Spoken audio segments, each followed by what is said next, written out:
the boat increase your resources stats normally? I thought it did. No. Resources that like you The divide courses, whatever you spent on your asset resources by 15? Yeah. How much was to get a resource 1?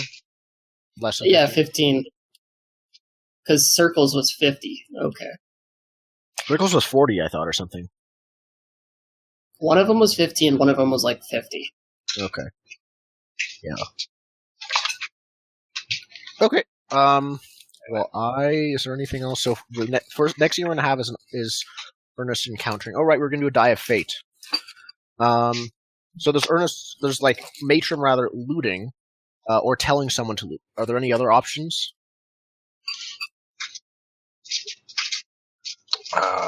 Would it just be Matron just walking? Basically, that's the other option. Yeah, you run into him and don't see it. Yeah, I run into him without proof that he is doing this for sure. Just my suspicions. Yes, This is kind of a big deal. Misshapen bag over his shoulder, but it's not proof of anything. True. Okay.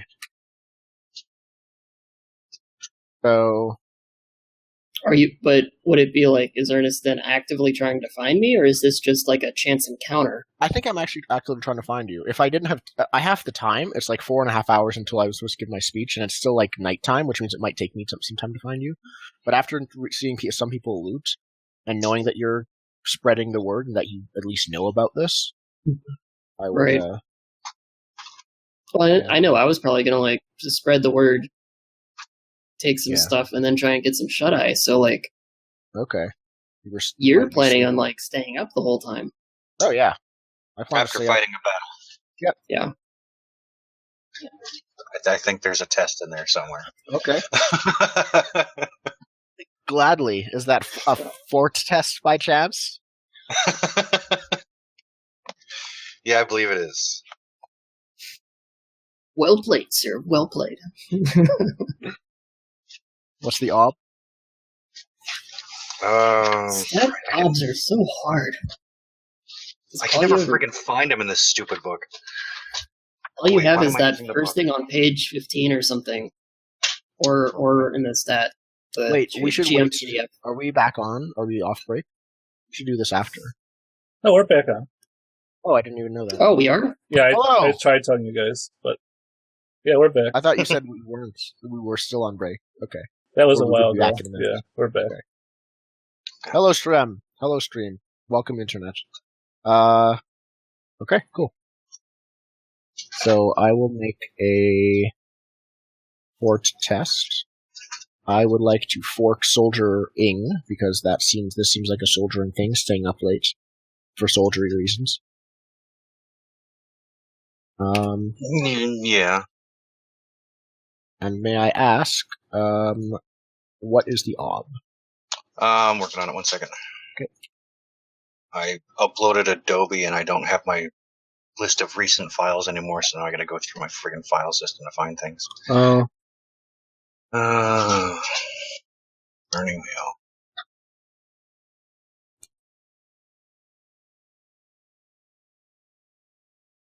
There it is.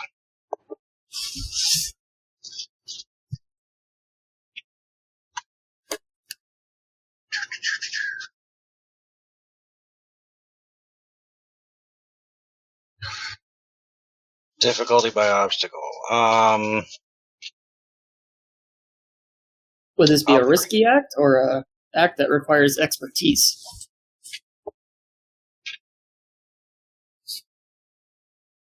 See, I'm wondering if this just requires concentration or if it's risky. Like, right.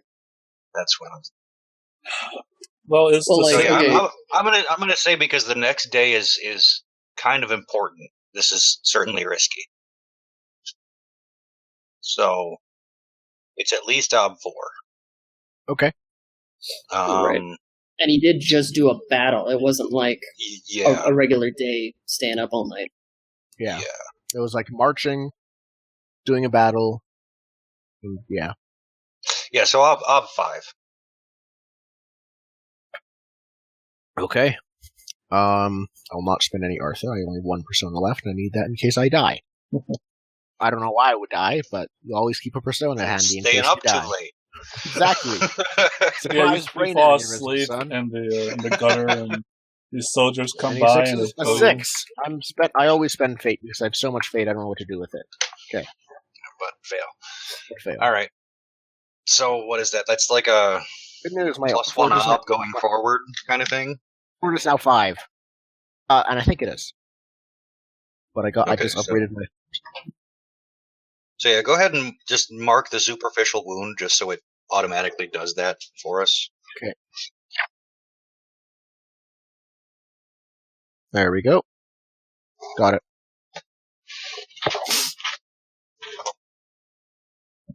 Alright. So I am ragged tired, but keep on trucking. Not looking all that great. Yep. I think that I probably find Matron sleeping in that case. So, yeah, I probably ask around for you, I think. Ask, like, the guards and the Swords of the Phoenix where they've seen him last. Probably tell a few off for looting again. And, yeah. Then the door probably slams open. Behind, like, we see Matron just, like, snuggling up. Possibly. It's up to you. A bag of loot as his pillow. Or a teddy bear. I don't know what kind of guy he is yet. And then the door just slams open, and you see his armored silhouette through the door. I guess. It totally wakes you up. Okay. He kind of like groggily opens his eyes. It's like, time for the speech already. Soon enough. First, we gotta talk, Matron. What's that you got there?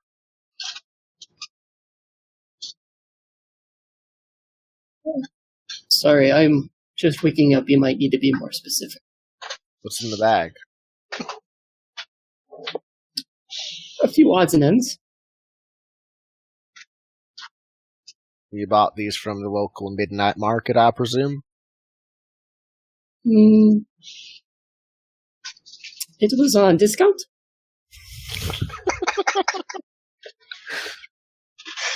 Matron, you might not know this, but you really should. This town is my home.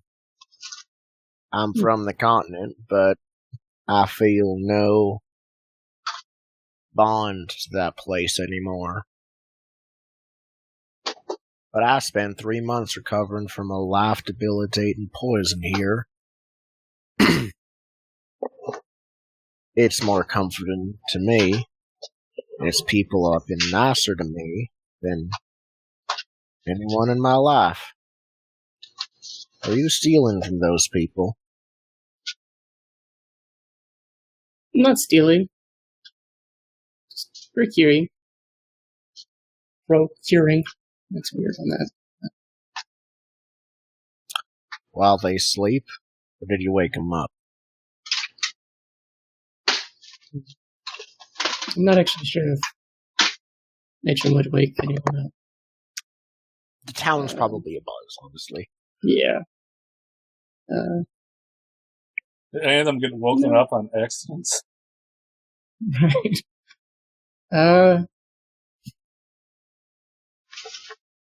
Mr. Grinch, why are you taking our presents? That's what I was thinking too. So I'm just picturing him like taking the bed out from under people as they're sleeping. You're a mean one, Mr. Grinch. Right.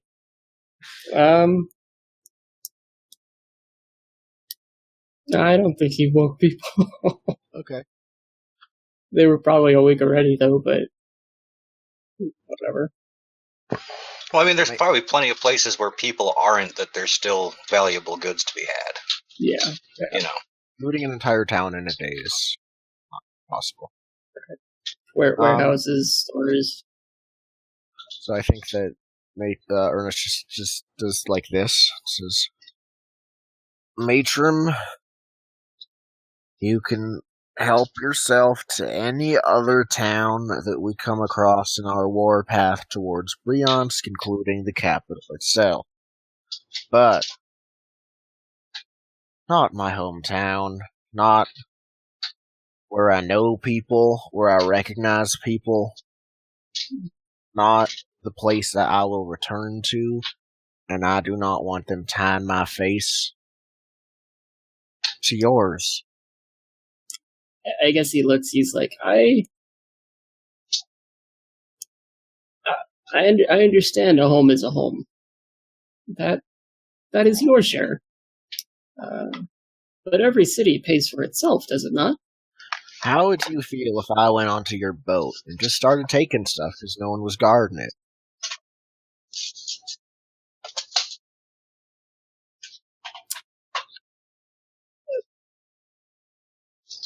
That would be a problem. However, everyone here is not on the boat. They are on that other boat. If they were on the boat, I could call upon my boat trade. Oh, no, like, what is it? Palyu-Borat? Palyu-Borat? Palyu-Borat. Palyu-Borat, yeah. Everyone is on Palyu-Borat boat, and they said, get that boat, but we won't come with you. So we got the boat. Now it's our boat. But it's not your boat.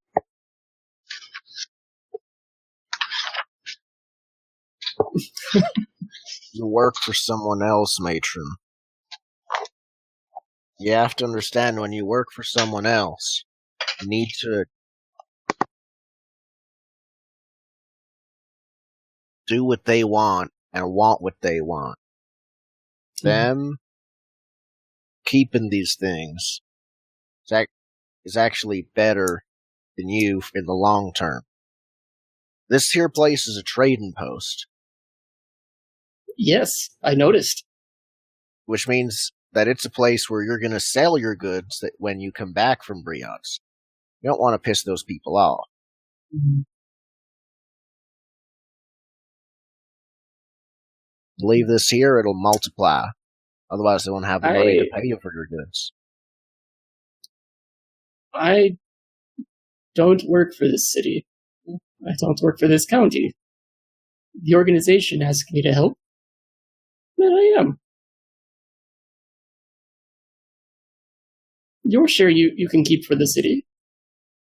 That is fine. I ordered all of the Swords of the Phoenix, and I'm spreading the word now to not loot. I have another idea in mind.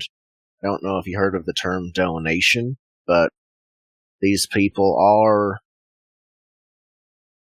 yes.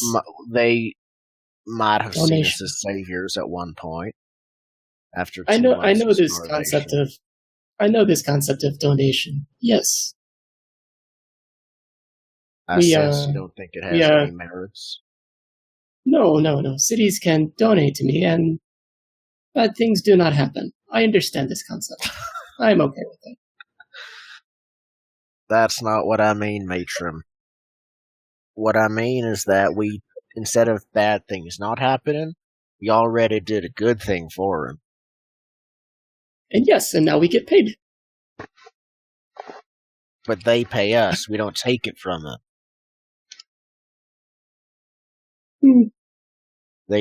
There's a difference. You're speaking the same thing. Matron.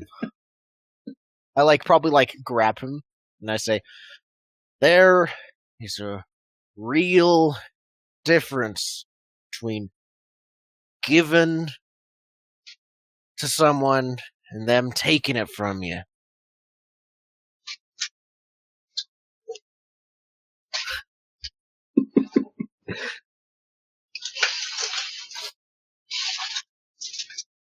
Yeah. Do you understand?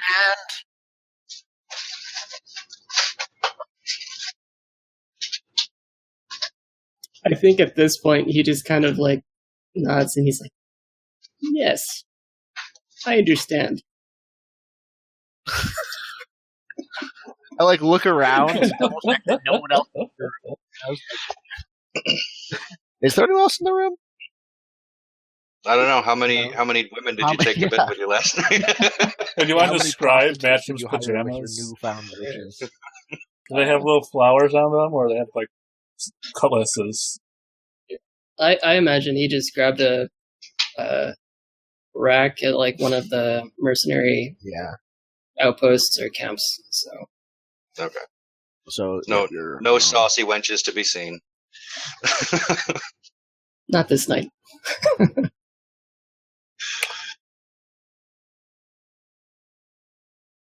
Give me the bag, matron.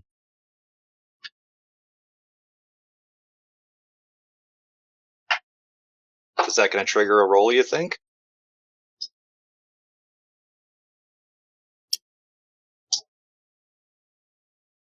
Or something worse? Right.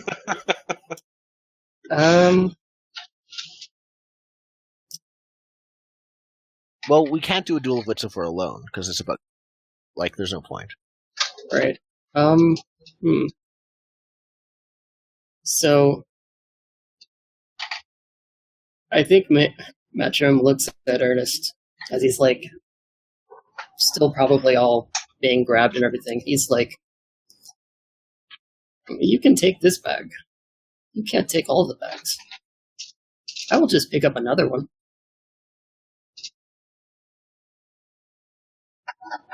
I can't take all the bags yet. But since we're staying here until more soldiers arrive, I can then take all the bags.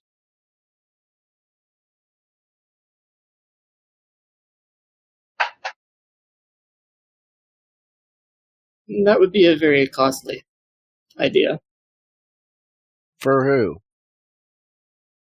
The mercenaries don't like giving money up. The mercenaries are That's kind of their job. For very good pay.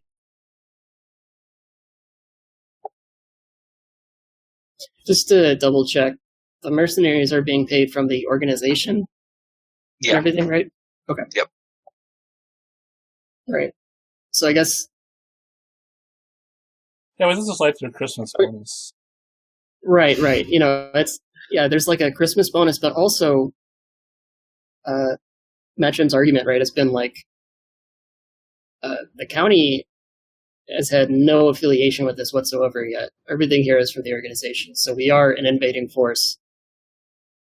What did you say? Subject basically to that. I guess that's what I'm trying to imply. Okay. And then, do you think even the mercenaries and stuff? Okay. And you keep saying this is your home. Yeah, I'm not that. And I'm like, forces, but... fine, that's your... And I'm like, that's your share. You can keep your share of the entire city. And Arch is just no... But it doesn't void everybody else's share. Yeah, and Ernest is just no, because we're in this together in that I came with you, and so if you do this, you will villainize me to these people. Oh, yeah. Matron does not care. That seems like a personal problem.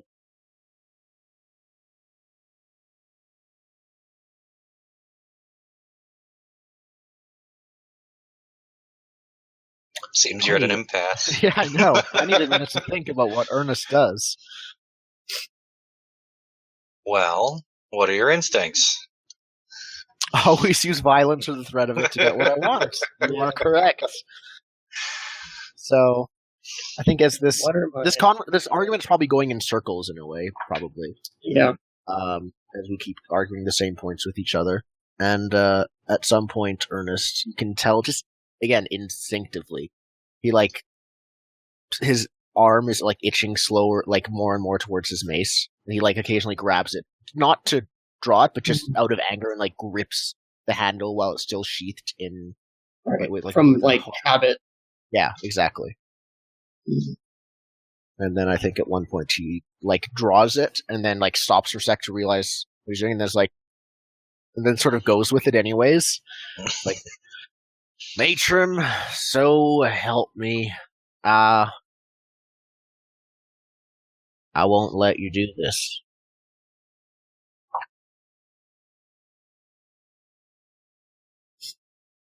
You're a man I have been itching to fight for a long time. So I will fight you over this if it needs be. Alone here in this dark balcony, attic, wherever we are. In this strange room which has no walls or ceilings. It's just sort of this black void. This undefined space. Oh, he's in a barracks. Amazingly, though, there's only 3 walls. The 4th one seems to be missing. Yeah. The 4th one collapses at that point in time. Yeah, how does Matron react to this? You're back. Okay. Oh, lag. Okay. Yeah, it was just like, okay. So, So, I mean, do you want this to be an intimidation thing mechanically, or not? That's up to you, Matron. Yeah. At this point, Matron does not want to fight you. But he sees the challenge that you're giving. So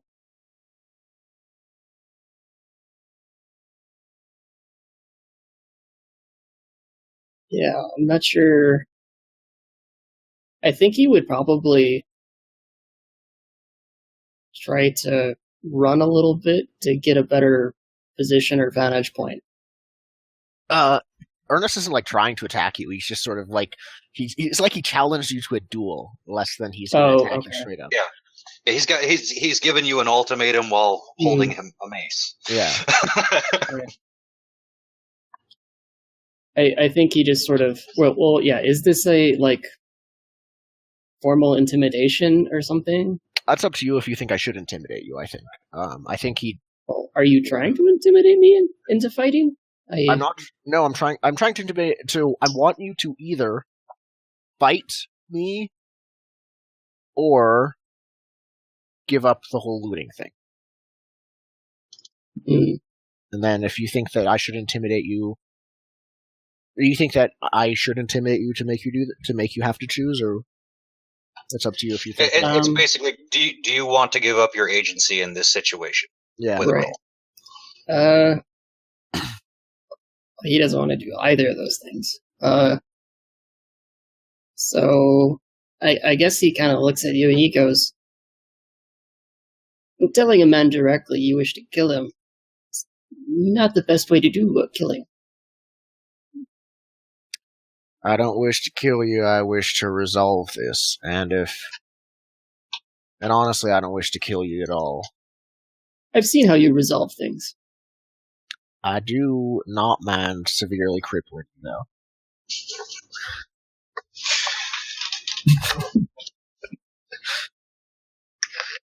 So, which will it be? The easy way or the hard way? The very smack hard way.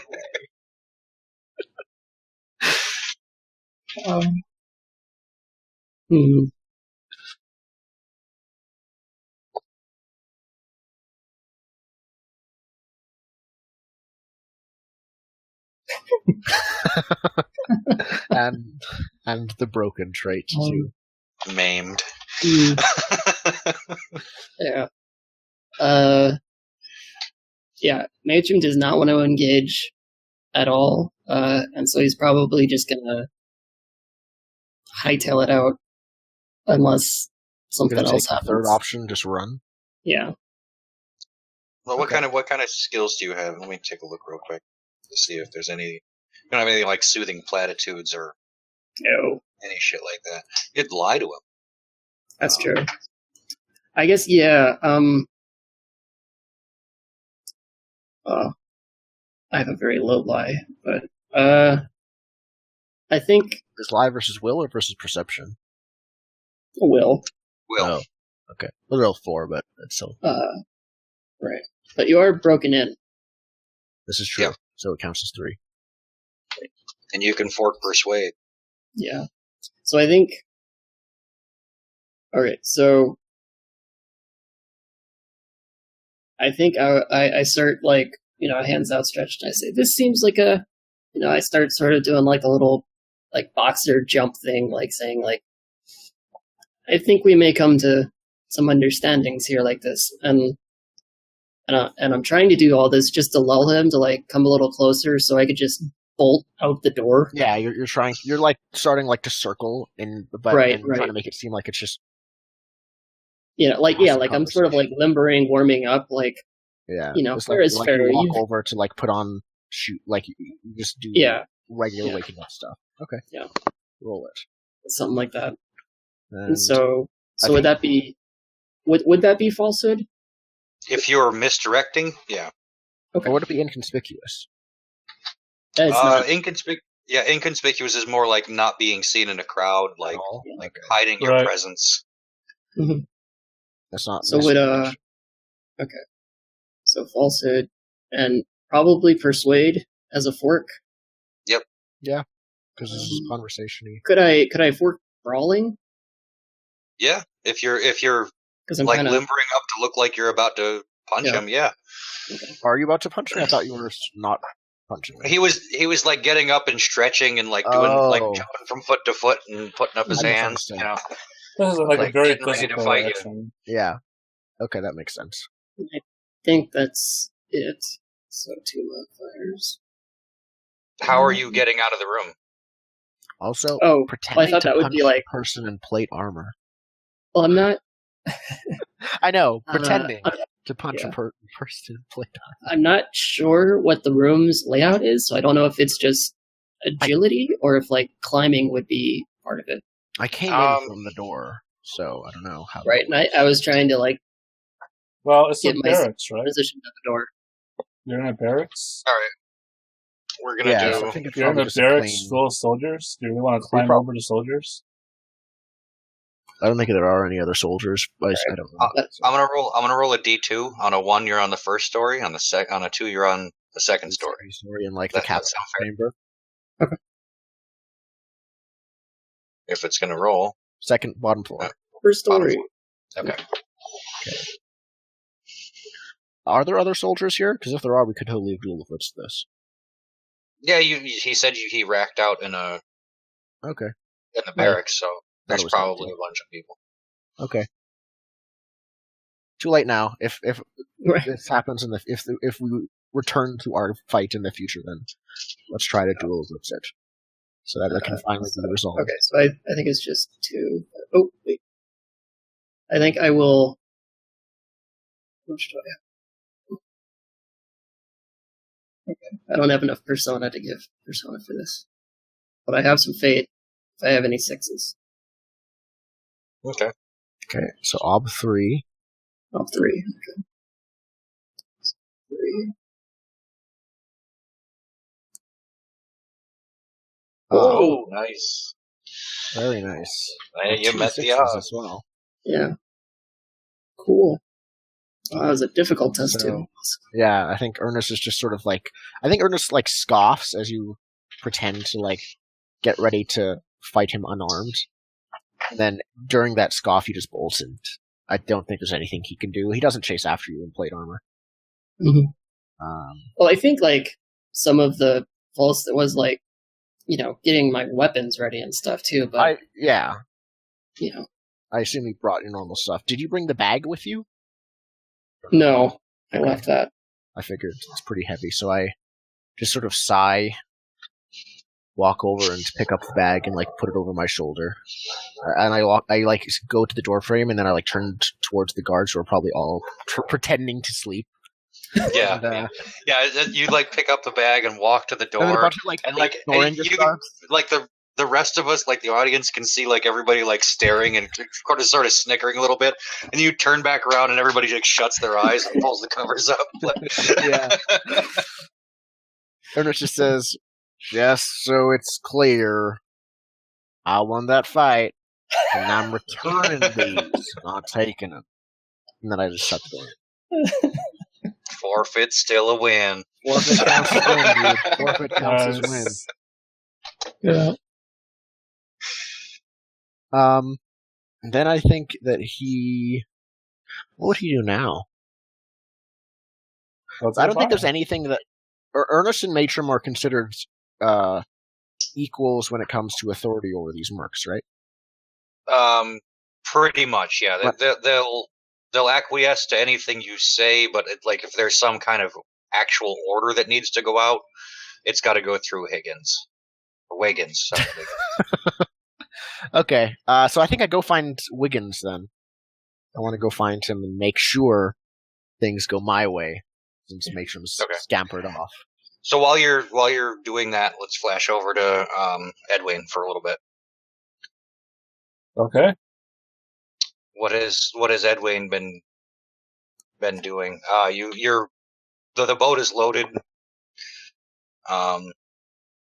We can pick up either at sea or as you're getting ready, however you wish to proceed. Well, the next thing to do is to find where we actually have to go to get the rest of the artifact. And they said that would be several days away from the island. So Edwin, the first thing he would do is he would ask, if they could spread out rumors that he's looking for allies on Fengxing. He explains that he wants people to know where he is, and if he just disappears, people might come looking for him. Okay, so you want them to do what exactly? I want them to spread rumors that Edwin is gathering allies on Fengxing. Okay. And Edwin's intent here is because he thinks he's being chased, and he knows he has to go back to the island. He wants everyone to think that he will go to Fengxing before he goes to the island. Okay. Sure. Yes, the last time he saw the thing chasing him was on the island. Yes. All right. They. Or at least one of the things chasing him. Yeah, they can do that. He's kind of paranoid about it. The one of the guys on the ship. Let's call him Rudy. Okay. He's like he seems to be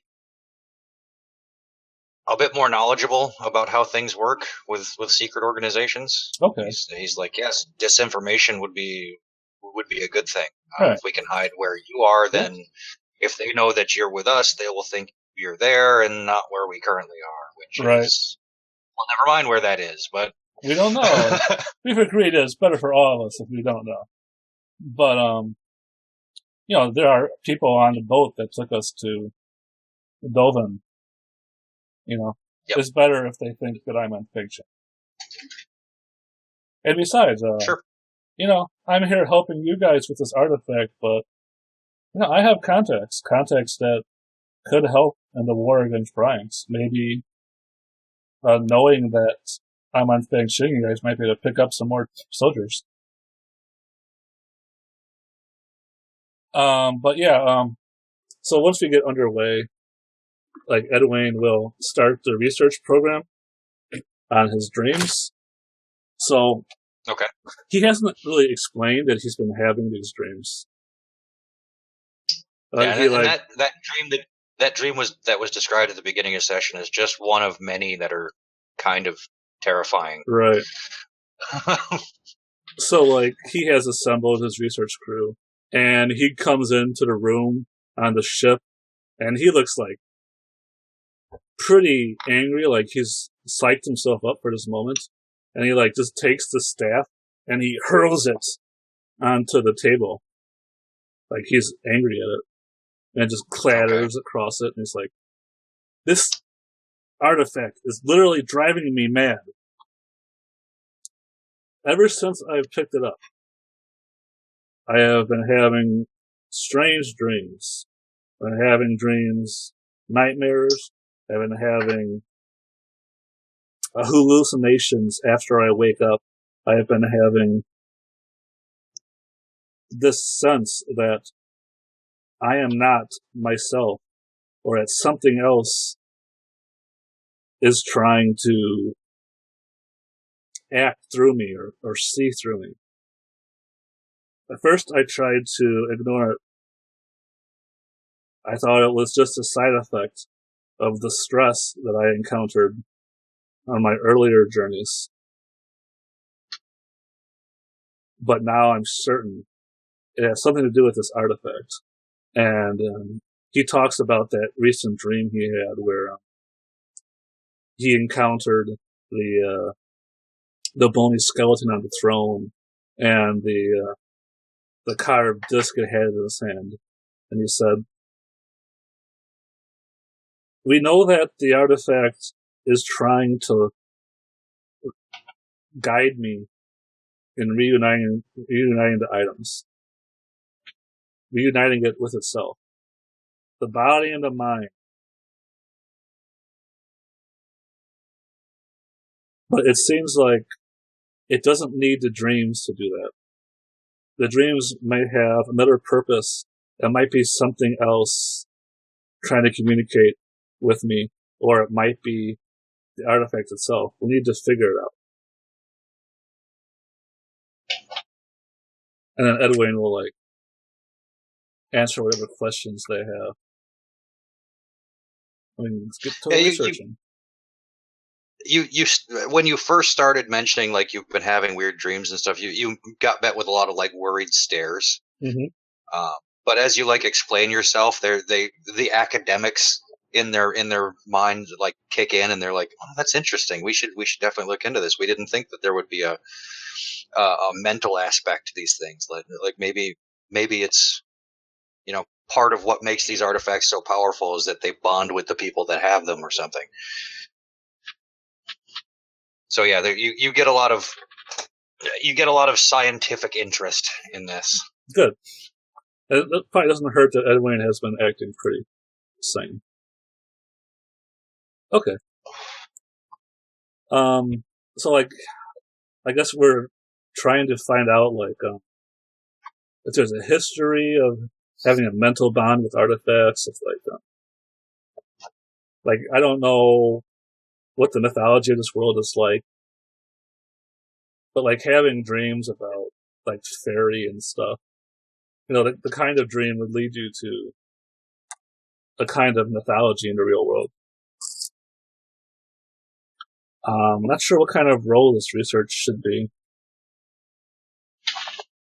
Trying to interpret dreams or try and determine the source of the dreams? Right. The last bit sounded like folklore stuff. Yeah. Yeah, it could be. Edwin does not have any folklore, though. Well, what is your focus here? What if you were doing it? What book would you look up in the library in the real world?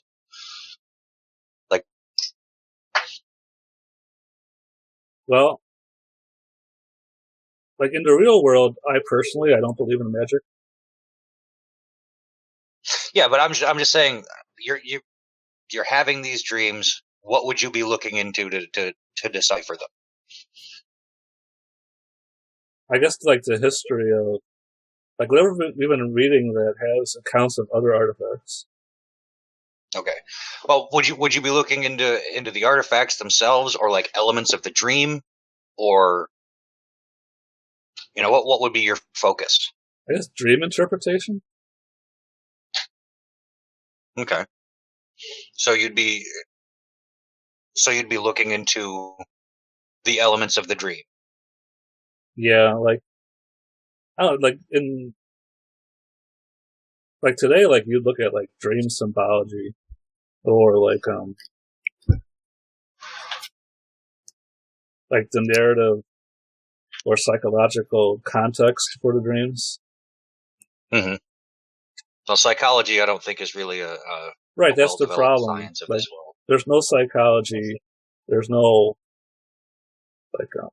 So let me ask you: would Edwin then take a very literal interpretation of the dream, as in these are images that I was meant to see, or would he just be like, this is this thing fucking with my mind and making me afraid?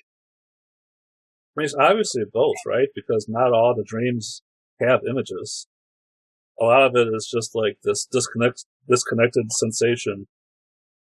Like his senses, there's something wrong with his senses, and like night terrors and stuff. Yeah, a lot of the dreams do have you probably running from darkness. Okay. And you end up somewhere where weird shit happens because of it. Okay. So everybody's been having really vivid dreams on top of just the weird sensations. Yeah. So unusually vivid dreams. Yeah, it sounds like it's dream interpretation. All right. You've That probably got is folklore, but Edwin does not have any. You don't have folklore? No. Well, let's see. What do you have that you could be working with that Edwin would I mean, there's symbology, focus on? Sorcery-wise. Symbology could be a thing. Right. I mean, So, it's the symbology of the dream that you're looking into. Right. The augur life path has like astrology and like omen wise and stuff. So Yeah. Yeah. If I That's had the other thing astrology, you could do. You might could be like a open up dream wise or wise. something. Yeah. Yeah. See, like if Crazy Witch has something. I would almost certainly fail. So. Do any of these guys have like a relative skill I can help with? Oh, like you help them? Yeah. Well, because no matter, like, even if we're only rolling like 4 dice, it's going to be better than trying to hit odds 8. Right. Let me check their life path real quick. Okay.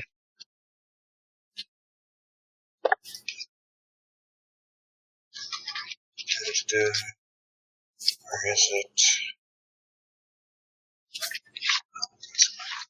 Wrong setting.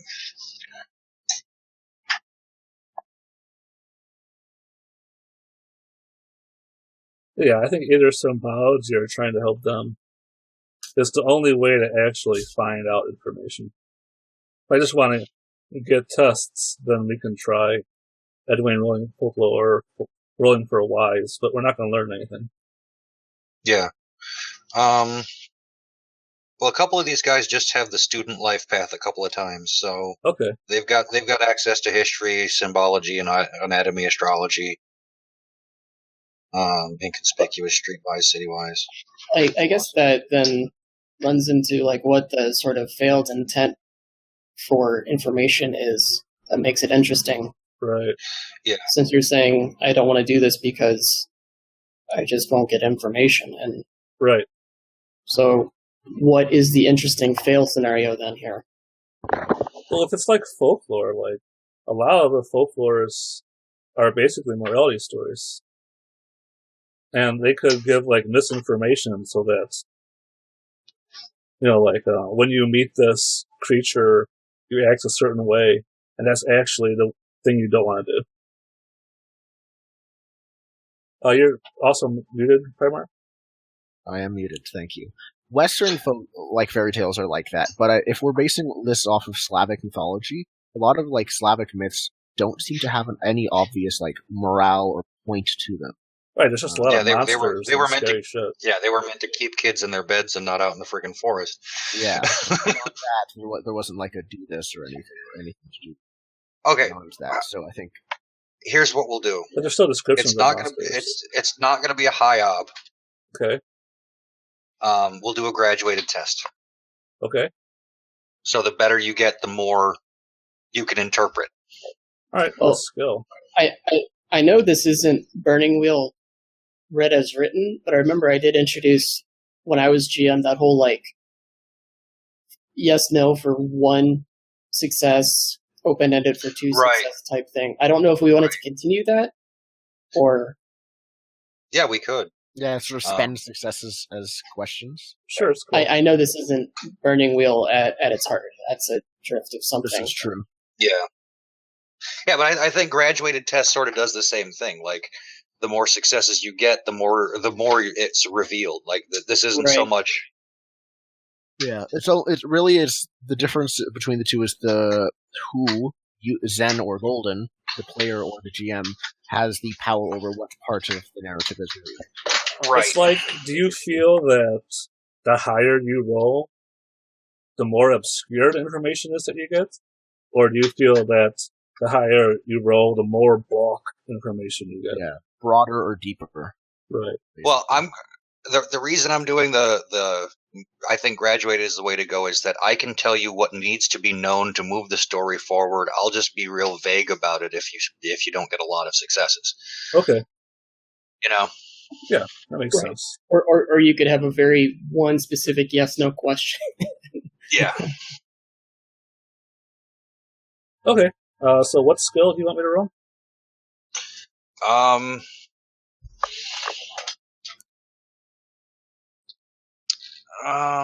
Well, you can. It depends on what tack you're taking with it. If you're looking into the symbols of the dream, roll symbology, but you should be able to fork a bunch of stuff. Yeah. Well, maybe not, actually. Well, if you're looking into the symbols of the dream, you've got that crown and that script that you saw. Right. You've got. I just think the script wouldn't be his form of writing. I mean, I could research. Maybe I could use sorcery wise.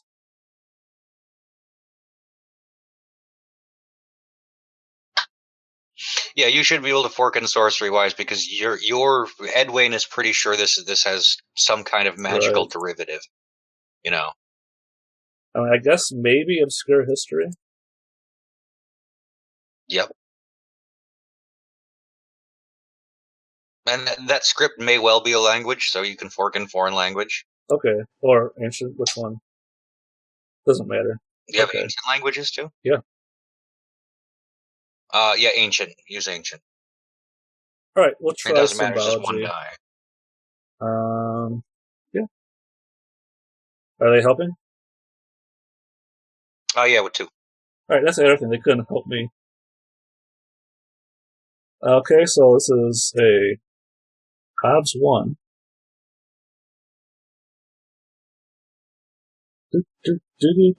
Holy shit! All right. Nice. So yeah, you and the gang, and a dog and some dude in an ascot, comb through a bunch of stuff. And the 2 really smart girls. Someone loses their glasses. It's a terrible thing. Never lose your glasses on a boat. The glasses just slide everywhere. So yeah, you start digging into this dream after you explain it to all your researchers. One guy comes back with like several examples of ancient script for you to look at, and he's like, "Are any of these it?" And you look through, and you see one that looks remarkably similar. And he tells you that it's ancient Elvish. Oh shit! It's a dialect that hasn't been used. Like they found examples of it in a ruin, and even the elves today don't really use it. It's archaic as hell. If I got my records of what we found in the caves, do we recognize any Elvish in there? No. Okay. Well, just a symbol that I saw in my dream. Okay. Yeah, just that the script worm is the worm symbols is script. Oh no, not the worm symbol. This was on the door that led into that throne room. There was the crown with the script around it. Okay. All right, that's script. And that's that script. And the script wasn't on the throne. It was just on the door. Okay. It was on the door. Yeah. Okay. Interesting. Going off of that, you further described the crown. It had 6 points. It had 6 points on it, and at the high, 7 points on it, and there was a high spike in the middle. Okay. On the top of that was a 4-pointed star. And connecting the ancient Elvish to that, you come across a reference to something about the first king. The first king of the elves? That part is uncertain. Okay, so nebulous first king. There are several references to the quote-unquote first king, but you can't find any direct reference. Like, not about who he was or anything like that. Okay.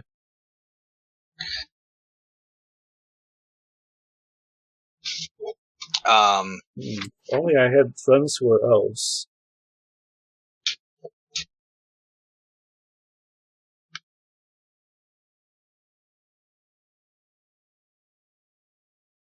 As far as the skeleton,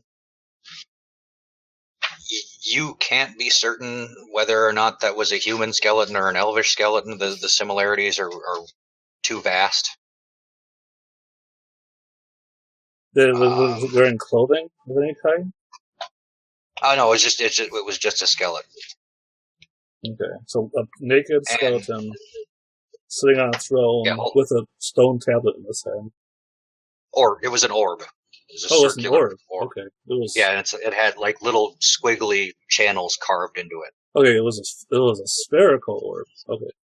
Yeah. A little bit different in my mind. Sorry. No, that's fine. I think I only described it as circular or round. So circular to me means like a disc. So it was an orb. All right. Did the orb look like it would fit in the claw at the end of the staff? It was about grapefruit size, like, you know. Okay, so probably. Maybe. Yeah.